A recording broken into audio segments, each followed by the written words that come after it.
Good day, everyone. Today, we will be discussing solving problems involving division of 3 to 4 digit numbers by 1 to 2 digit numbers. Together, let's make learning mathematics fun and easy. After going through this lesson, you are expected to solve routine problems and non-routine problems involving division of 3 to 4 digit numbers by 1 to 2 digit numbers, including money, using appropriate problem-solving strategies and different steps in problem solving.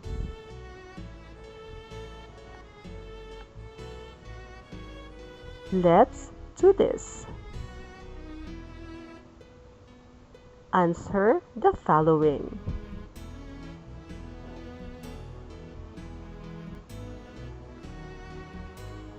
The quotient is 6, the divisor is 10. Give the dividend.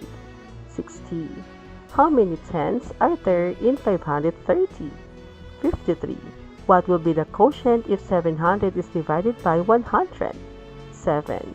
In 8,900 divided by 10, what is the answer? 890. The quotient is 9, the dividend is 9,000. What is the divisor? 1,000. Let's do this. Read and analyze the problem.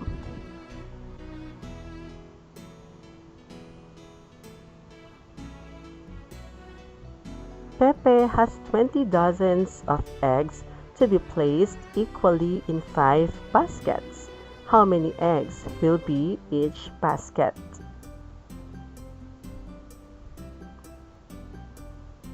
What is asked in the problem? Number of eggs to be placed in the basket.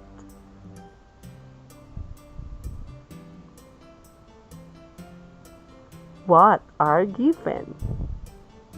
20 dozens equals 240 eggs and 5 baskets. What is the operation to be used? Division.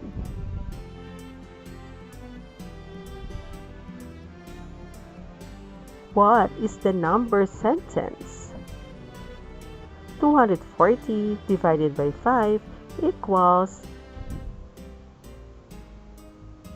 Perform the operation and do the procedure in doing number. We have here 5 divided by 240. In dividing, we are dividing the first digit of our dividend, which is the 2, to 5. But since 2 is lower than our divisor 5, we will going to use the next digits after our first digit, which is number 4. That is why 24 divided by 5. Or how many 5 there is in 24. In order for us to know how many 5 there is in 24, we can use the multiplication operation. So let's try this. 5 times 1 equals 5. 5 times 2 equals 10. 5 times 3 equals 15. 5 times 4 equals 20. 5 times 5 equals 25. So since we are looking for 24 and 5 times 5 equals 25 is exceeded 24, we were going to use the 5 times 4 equals 20. So our answer will be 4. 4 times 5 equals 20. Let's subtract 4 minus 0 equals 4 and 2 minus 2 equals 0. Let's bring down number 0. 4 divided by 5 equals, so how many 5 there is in 40? So we have here 5 times 5. Let's continue this. 5 times 6 equals 30. 5 times 7 equals 35. 5 times 8 equals 40. So we're looking for 40, and 5 times 8 equals 40. So our answer is number 8. So 48 times 5 equals 40. And 40 minus 40 equals 0. So our quotient is 48. Let's do this. Solve the given problem.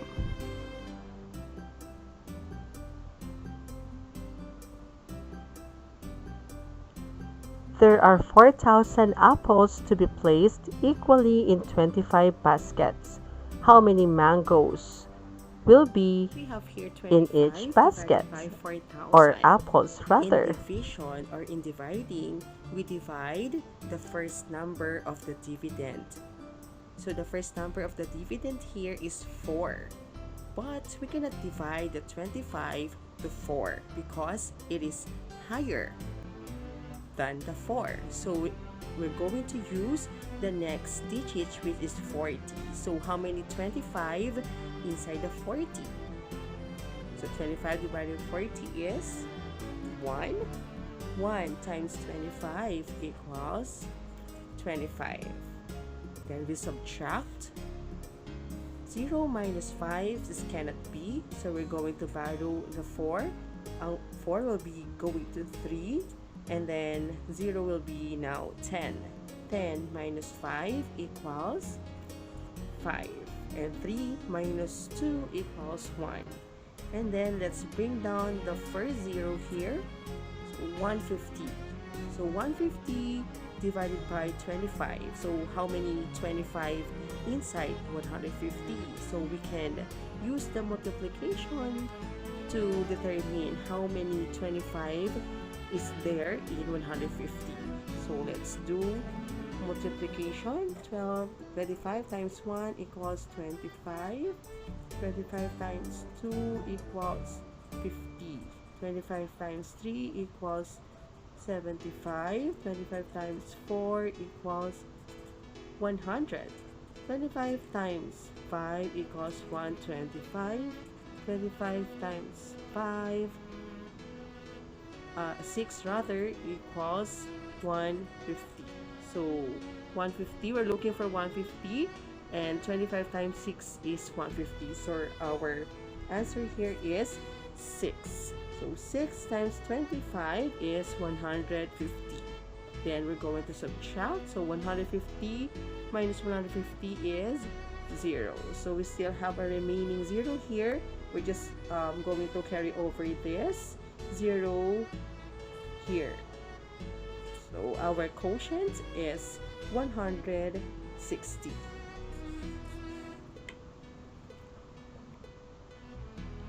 After a good harvest, Mr. Celso set aside 6,336 pesos to be shared equally by his 12 workers. How much will each worker receive? 6,336. So we have here 2 digits divisor again, and in dividing again we going to divide the first number of the dividend, which is here is 6, and 6 is lower than the divisor, the 12. So we're going to use the second digit, which is 3. So 63 divided by 12, or how many 12 there is inside 63. So in order for us to know how many 12 in 63, we need to multiply. Okay, 12 times 1 equals 12. 12 times 2 equals 24. 12 times 3 equals 36. 12 times 4 equals 48. 12 times 5 equals 60. So I guess 12 times 5 equals 60 is enough. That is why we're going to put 5 here. So 5 times 12 equals 60. And then we're going to subtract 3 minus 0 equals 3. And 6 minus 6 equals 0. And then we bring down the 3 here. And then 33 divided by 12, or how many 12 we have in 33. So we have 2. 2 times 12 equals 24. And subtract 3 minus 4 cannot be, so we're going to borrow here in 3.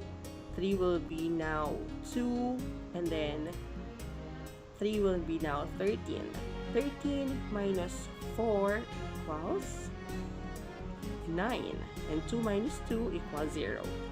Then bring down 6, so 96 divided by 12, or how many 12 inside 96? So we have 12 times 5 equals 60. We're just add here the multiplication. So 12 times 6 equals 72. 12 times 7 equals 84. And 12 times 8 equals 96.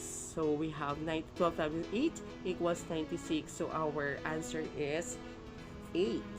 8 times 12 equals 96. And then we subtract 96 minus 96 equals to 0. So our quotient is 528. Lisa bought an appliances for 6,930 pesos with zero interest payable installment for 6 months. How much should she pay monthly? 6 divided by 6,930. So in dividing, we're going to divide again the first digit of our dividend. So 6 divided by 6 is 1. 1 times 6 equals 6. And then we're going to subtract 6 minus 6 equals to 0. Bring down 9. 9 divided by 6 is 1. 1 times 6 equals 6. Minus 9 minus 6 equals 3. Let's bring down 3 here. Okay, 33 divided by 6. So how many 6 there in 33? So we can use again the multiplication for us to know how many 6 inside 33. So 6 times 1 equals 6. 6 times 2 equals 12. 6 times 3 equals 18. 6 times 4 equals 24. 6 times 5 equals 30. So I think 6 times 5 is enough. So we're going to use 5 here. So 5 times 6 equals 30. And then we subtract. 3 minus 0 is 3, and 3 minus 3 is 0. Then bring down 0 here. 6 divided by 30 divided by 6 is equals to 5. So 5 times 6 equals 30. So 30 minus 30 is 0. So our quotient is 1,155. Earl paid 975 pesos for 15 cans of paint. How much was the price of each can of 15 paint? divided by 975. Since our first digit of our dividend is lower than our divisor, which is 15, we're going to use again the next digits, which is 97. That makes 97 divided by 15. And how many 15 inside the 97? So we can make again the multiplication. So 15 times 1 equals 15. 15 times 2 equals 30. 15 times 3 equals 45. 15 times 4 equals 60. 15 times 5 equals 75. 15 times 6 equals 90. So I guess 15 times 6 will be enough. So our answer is 6.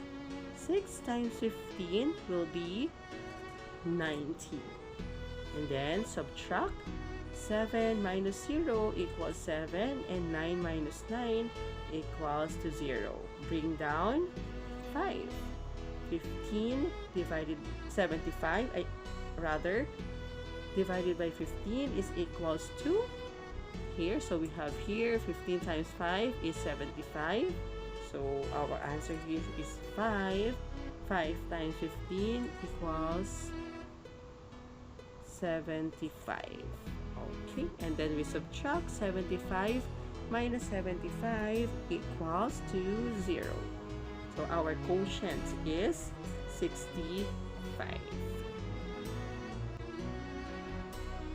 The Scoutmaster bought a tent worth 1,840 for the 4 tents to be used in the upcoming camping.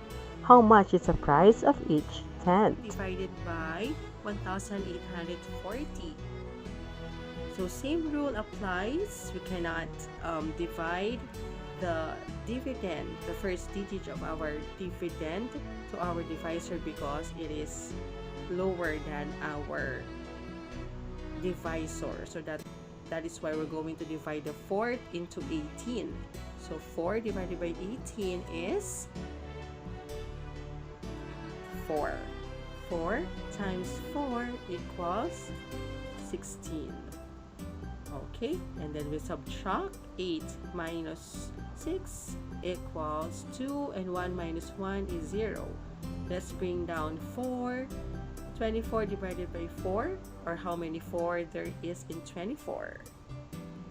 So we have 6. 6 times 4 is 24. And then 24 minus 24 is to 0. And then we can now again copy the 0 here and go carry over here to make it 460. So our quotient is 460.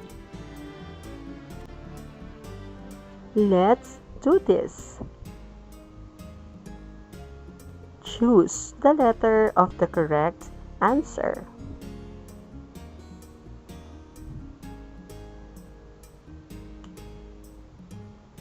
Mary bought a buy one take one bag. She paid 1,654. How much did each bag? A. 800 pesos. B. 827 pesos. C. 839 pesos. Or D. 842 pesos. The correct answer is B. Nancy orders 200 red roses to be placed in 8 big vases. How many roses will each vase have? A. 10. B. 15. C. 20. Or D. 25. The correct answer is D. 12 scouts are asked to make 492 cotton balls for their school clinic. How many cotton balls should each scout make? A. 44. B. 43. C. 42. Or D. 41. The correct answer is D. The grade 4 pupils need 1,175 straws to be used in their math project. If there are 47 pupils, how many straws did each pupils need to correct? A. 20. B. 25. C. 30. Or D. 37. The correct answer is B. Thank you for watching. Till our next mathematics lesson. Goodbye!